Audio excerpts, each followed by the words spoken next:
Jaguar தனது கடிதிறனை பொறுத்த வரையில் சிங்கம் மற்றும் புலியை விடவும் முன்னணியில் உள்ளது.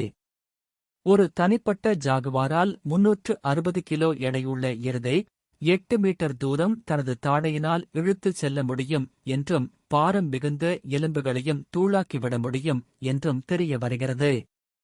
தமது வசிப்பிடமான காடுகளில் தம் உருவத்தை மறைத்துக் கொள்ள உதவியாக இந்த பூனை இனத்தின் மேற்தோல் முழுவதும் ரோஜா வடிவ வரியிழைவுகள் காணப்படுகின்றன. இந்த புள்ளிகள் மற்றும் மேற்தோல் வரியிழைகள் ஒவ்வொரு ஜாகுவாருக்கும் வேறுபடும். ரோஜா வடிவ வரியிழைவுகளில் ஒன்று அல்லது அதற்கு மேற்பட்ட புள்ளிகளோ இருக்கலாம். இந்த புள்ளிகளின் வடிவங்களும் வேறுபடலாம்.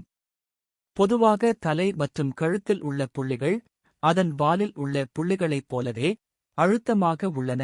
இவை ஒன்றாக இணைத்து பார்க்கப்படும்போது வரிகளாக தோன்றுகின்றன.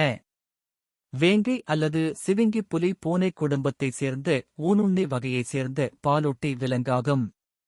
இது நிலத்தில் வாழும் விலங்குகளிலேயே மிகவும் வேகமாக ஓடக்கூடியதாகும்.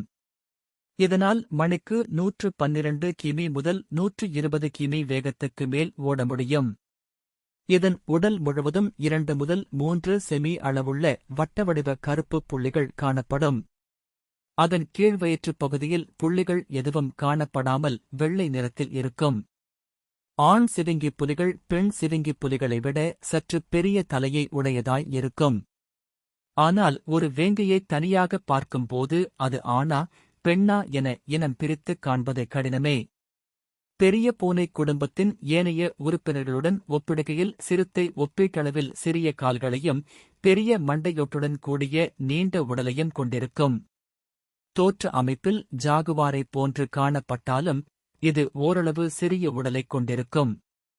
ஜகுவாரின் உடலில் காணப்படுவதைப் போன்றே சிறுத்தையின் தோலிலும் அடையாளங்கள் காணப்படும்.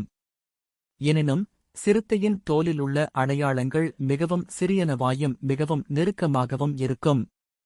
மேலும் ஜாகுவார்களுக்கு உள்ளதைப் போன்று மையத்தில் புள்ளிகளும் காணப்படாது. கருமை நிறமான சிறுத்தைகளும் ஜாகுவார்களும் கருஞ்சிறுத்தைகள் என அழைக்கப்படுகின்றன.